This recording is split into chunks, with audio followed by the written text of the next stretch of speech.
ये CNT और SPT जो कानून है, ठीक है, इस कानून को सरकार इस पर संशोधन करे और कम से कम गरीब लोगों को है ना 5 डिसमिल 10 डिसमिल में खरीदने का अधिकार दे, ताकि वो लोग खरीद बिक्री करके रह सकते हैं। नहीं तो मैं ये स्पष्ट कहना चाहता हूँ कि जो स्थिति झारखंड में बन रही है, अगर इस स्थिति को बिगड़ने से माननीय मुख्यमंत्री हेमंत सोरेन जी नहीं रोकेंगे तो ये झारखंड तबाह और बर्बाद हो जाएगा। आप रांची में जाइए ना, आप रांची में अगर उसको उठा करके देख लीजिए, बड़ा बड़ा अपार्टमेंट बना हुआ है, वो भी आदिवासी के जमीन में बना हुआ है। वहाँ कहाँ बुलडोजर चल रहा है, वहाँ कहाँ कार्रवाई हो रही है? हमारे आदिवासी पूर्वज थे, उनके जो अंदर में ईमानदारी थी, वो बोल दिया हम थूक दिया तो थूक दिया, अब दूसरे बार चाटने वाले नहीं है। लेकिन आज उनके जो उत्तराधिकारी हैं, उनके अंदर में जो है बेईमानी आ गया है। जोहार, नमस्कार। आप दिख रहे हैं द आवाज न्यूज और हमारे साथ हैं समाजवादी पार्टी के प्रमुख महासचिव मुस्तफा अंसारी जी। अभी ये काफी ज्यादा सुर्खियों में चल रहे हैं। CNT एक्ट के अंदर जो जमीनें आती हैं उसको लगातार देख रहे होंगे कि बुलडोजर की कार्रवाई से बहुत सारे घरों को तोड़ा जा रहा है और जो आदिवासी परिवार है उनको वापस सौंपा जा रहा है। ऐसे बहुत जगह पे मामले आए हैं। मधुकम का मामला रहा है, अभी मुराबादी साइड में भी ऐसा कुछ हो रहा है और भी जगह पे हो रहा है। और इनका एक बयान था कि CNT एक्ट जमीन अगर आपको फ्री में भी मिले, आदिवासियों का जमीन अगर आपको फ्री में भी मिले तो आपको नहीं लेना चाहिए। क्या कुछ बोलना चाहेंगे? अभी लगातार जिस तरीके से कार्रवाई हो रही है, बुलडोजर की कार्रवाई हो रही है, आपने जो चीज बोला है वो काफी ज्यादा अभी लोग पसंद कर रहे हैं, काफी ज्यादा आपका वीडियो जो भी वायरल हो रहा है। देखिए, सबसे पहले तो मैं आपके चैनल को और आपकी सोच को और आपकी जज्बा को मैं कदर करता हूँ, और तमाम झारखंड वासियों को मैं जोहार, आदाब और सलाम करता हूँ। आपने जितनी बातें बोली उसमें एक चीज आपने जो लगाया है कि काफी सुर्खियों में आप हैं। मैं सुर्खियों में आना नहीं चाहता था और नहीं मुझे सुर्खियों में आने की कोई शौक थी, लेकिन जब गरीब का आशियाना उजड़ने लगा और उनके परिवार जब रोने और बिलखने लगे तो मुझसे रहा नहीं गया और मैं उनके घर पर गया।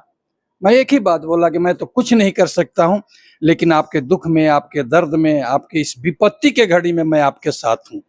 और जितने घर टूटा, चाहे वो हेसल का एक महतो जी हैं, सिकंदर महतो, उनका घर टूटा, एक मोहम्मद शकील हैं जिनका घर था कांके में, उनका घर टूटा।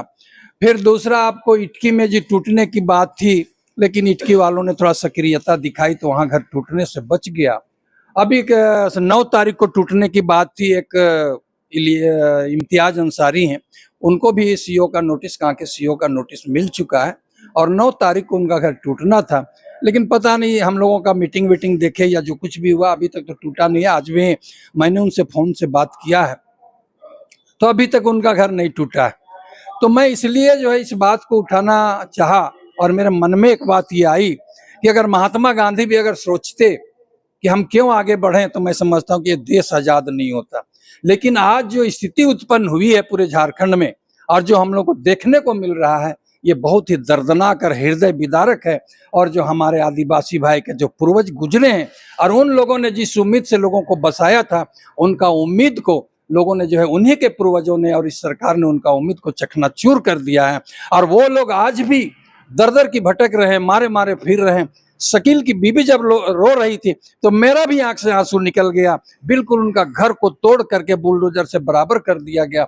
अब जयपाल का एक पुतौ है, उनका भी घर को तोड़ा गया है, सिकंदर महतो का, उनका घर को भी तोड़ा गया था। पूरा बुलडोजर लगा करके जो तोड़ दिया गया। उसमें जो सामान रखा हुआ था, उस सामान को निकालने तक का मौका नहीं दिया गया और बिल्कुल जो है उसको मिसमार कर दिया गया। मैं तो इस मैटर को, जब तक आप लोगों का सहयोग होगा, मैं गरीब के लिए आवाज उठाते ही रहूंगा। और मैं खास करके, मैं समाजवादी पार्टी का एक जिम्मेवार पदाधिकारी हूं।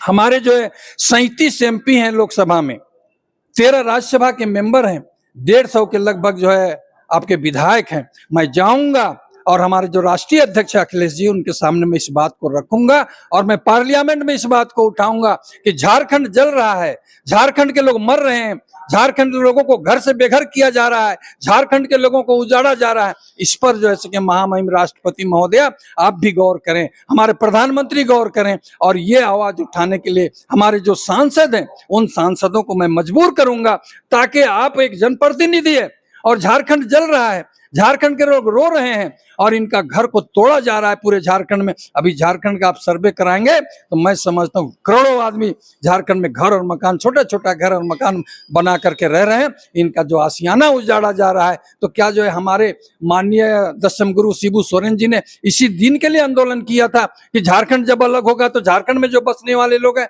चाहे आदिवासी हो, मूलवासी हो, खतियानी रैयत हो, उन लोगों को इसी तरह से घर को उजाड़ा जाएगा और उजाड़ करके झारखंड को जो सपना था उस सपना से जो इनको किनारे कर दिया जाएगा। इसलिए मैंने जानबूझ करके, सोच समझ करके इस आवाज को उठाया है। और जब तक मेरा शरीर के अंदर खून का एक एक कतरा रहेगा, मैं इनके लिए आंदोलन करूंगा और इन गरीबों के लिए मैं लड़ाई लड़ूंगा और इनको न्याय दिलाने का काम करूंगा कि झारखंड को न्याय मिलना चाहिए।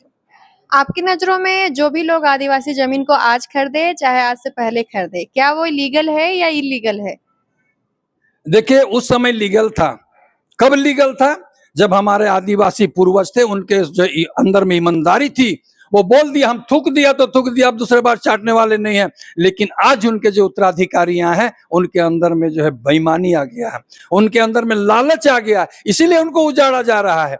उनके अंदर में अगर लालच नहीं होता तो नहीं उजाड़ते। लेकिन मैं ये कहूंगा, हमारे जो आज के जनरेशन के जो आदिवासी लड़के लोग हैं या जो भाई हैं, उनको मैं ये कहना चाहूंगा कि आपके पूर्वजों का दिया हुआ जो एक सपना है, दिया हुआ जो एक पहचान है, उसको खोने मत होने दीजिए। अगर वो खो गया तो झारखंड जल जाएगा। उस समय ये भी तो हो सकता है कि लोग आज जागरूक हो रहे हैं। आज के युवा, आज देखिए पूरे रांची सादा पट्टा पे बस चुका है, सारे बड़े बड़े मकान बन चुके हैं, छोटे मोटे मकान बन चुके हैं। कई लोग तो स्वेच्छा से दिए होंगे, कई लोग अपना दबदबा दिखा करके भी कब्जा किए और आज इतनी बड़ी बड़ी बिल्डिंगें बन गई। आज के युवा अगर जागरूक हो रहे हैं, अपनी जमीनों को वापस ले रहे हैं, तो ये तो अच्छी बात हुई कि वो जागरूक हो रहे हैं और अपनी जमीनों को वापस ले रहे हैं। देखिए, इनका जागरूकता जो है ना, वो जो छोटे लोगों पर चल रहा है ना, बड़े लोगों पर इनका जागरूकता नहीं चल रही है। बड़े लोग से तो ये लोग मिले हुए हैं। आप चले जाइए ना, चंदवे के पास जो है वृंदावन अपार्टमेंट है। कल एक आदिवासी लड़का मुझे फोन करके बताया, मोतीलाल मुंडा, वो हमको फोन करके बताया कि दादा हमारा 35 एकड़ जमीन जो ये लोग ले लिया, हमको पैसा नहीं दिया। वहां क्यों नहीं जाते हैं ये लोग? वहां भी तो जाना चाहिए ना।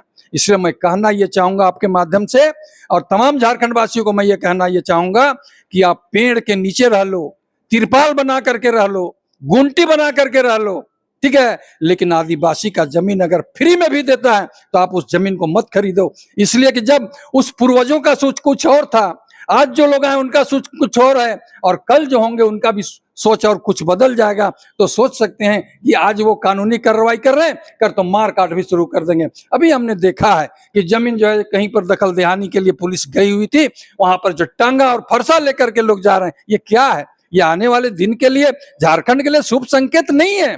ये झारखंड के लिए अच्छा संकेत नहीं है। आने वाला दिन में जानते हैं, इस झारखंड का विकास का काम रुक जाएगा।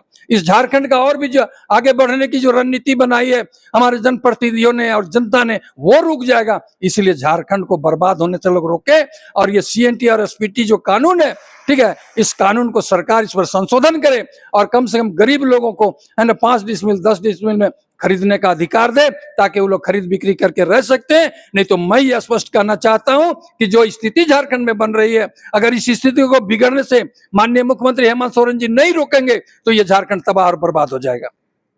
सवाल यही है कि जब कार्रवाई हो रही है प्रशासन की, गैर आदिवासी जो भी आदिवासी जमीनों को ले रहे हैं, तो छोटे लोगों पे कार्रवाई हो रही है। बड़े लोग जो हैं, जो काफी एकड़ों में जमीन लेकर के बड़े बड़े बिल्डिंग बना चुके हैं, अपार्टमेंट बना चुके हैं, उन लोगों पे कोई कार्रवाई नहीं हो रही है। तो आप ये चाहते हैं कि कार्रवाई हो तो सब पर हो? सब पर होनी चाहिए कार्रवाई ना। आप रांची में जाइए ना, आप रांची में अगर उसको उठा करके देख लीजिए, बड़ा बड़ा अपार्टमेंट बना हुआ है, वो भी आदिवासी के जमीन में बना हुआ है। वहां कहाँ बुलडोजर चल रहा है? वहां कहाँ कार्रवाई हो रही है? इसका मतलब ये है कि आदिवासी का कुछ लोग जो हैं, उन लोगों से जो बड़े बड़े जो आदिवासियों का जमीन कब्जा करके रखे हुए हैं, उन लोगों से ये लोग, हमको जहां तक उम्मीद है कि ये लोग मिले हुए हैं, तब तो गरीब के ऊपर बुलडोजर चल रहा है। और अपार्टमेंट वाले 30, 35, 40 एकड़ जमीन खरीदने वाले, वो लोग अपने आप को बिल्कुल सुरक्षित महसूस कर रहे हैं। अभी मधुकम का जो एक इलाका था जहां पर काफी लोग जमीनों को खरीदे थे, 14 परिवार थे जो पैसे दे करके 3 बार उन्होंने जमीन का पैसा दिया था, और उसके बाद भी वो केस हारे और पूरा का पूरा वो इलाका खाली हो गया। काफी सुर्खियों में था ये भी खबर। इस तरह का मामला और भी जगह सारा है। क्या कुछ सोचते हैं जब इस तरह का मामला आता है और आप देखते हैं तो? देखिए, जैसा कि आपने भी बताया, जहाँ 13 या 14 बिल्डिंग तोड़ा गया था और 2-2 बार उन लोगों ने पैसा दिया था। अब सोचिए, जिन लोगों ने इतने गाढ़ी कमाई का पैसा जो है दिया उन लोगों को, ठीक है, गलती किया, उनको उतना पैसा नहीं लगाना चाहिए, उतना नहीं देना चाहिए था, लेकिन उनके दिमाग में ये बात थी कि आदिवासियों के जो पूर्वज थे, उनका जो एक सोच था, उनके अंदर जो ईमानदारी थी, वो ईमानदारी बरकरार रहेगा, लेकिन वो ईमानदारी आज बरकरार नहीं रही। लोगों के अंदर बेईमानी छा गया है, इसीलिए आज इस तरह की कार्रवाई हो रही है। आज भी काफी जमीन दलाल हैं जो आज भी आदिवासी जमीनों को सादा पट्टा पे बेचने का काम कर रहे हैं। तो क्या आप यही संदेश दीजिएगा कि आप जमीन खरीदना बंद कर दे, गैर आदिवासी लोग आदिवासी जमीन को बिल्कुल भी ना खरीदे? अगर अभी भी खरीदे हैं तो क्या कर ले आप? जैसे बहुत लोग खरीद लिए हैं पैसा दे के और उसमें तो आप घर बनाने का प्लान कर रहे होंगे, घर बनाएंगे। देखिए, जहां तक दलालों की बात है, मैं उनको भी जानता हूं। वो दलाल ऐसे हैं कि आदिवासियों को कुछ औने पौने पैसा दे करके एग्रीमेंट करा लेते हैं और एग्रीमेंट कराने के बाद फिर जो है गैर आदिवासी को वो बेच रहे हैं और उनसे पैसा लेकर के वो दलाल कभी कभी ऐसा भी कर रहे हैं कि वो आदिवासी को पैसा नहीं दे रहे, वो पैसा का मालिक खुद हो जा रहे हैं। मैं वैसे दलालों से कहना चाहूंगा कि अगर इस तरह का कार्य अगर आप कर रहे हैं या जो भी लोग कर रहा है उसको रोकें, या अगर आप खुद कर रहे हैं तो आप भी रुक जाएं। नहीं तो अगर जब झारखंड बर्बाद होगा और झारखंड में जब आग लगेगी तो आपका घर भी जलने से नहीं बचेगा।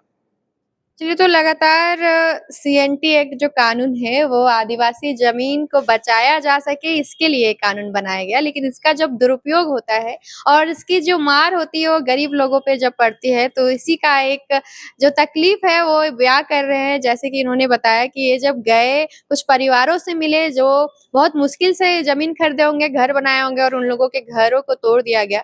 तो ये चाहते कि अगर आप सही तरीके से अगर सीएनटी कानून का इतना ही मतलब उपयोग कर रहे हैं, जागरूक हो रहे हैं, तो ये जागरूकता हर किसी पे दिखाइए, गरीब लोगों पे ही मत सीमित रखिए। ये जागरूकता फिर बड़े-बड़े माफियाओं पे भी दिखाइए, बड़े-बड़े पूंजीपति लोगों पे भी दिखाइए, बड़े-बड़े जो अपार्टमेंट बन गए हैं, बिल्डिंग बन गए हैं, उन लोगों पे भी यही जो जागरूकता है, यही जो आक्रोश है, वहां पे भी दिखना चाहिए। फिलहाल के लिए शुक्रिया और आप देखते रहे द आवाज न्यूज।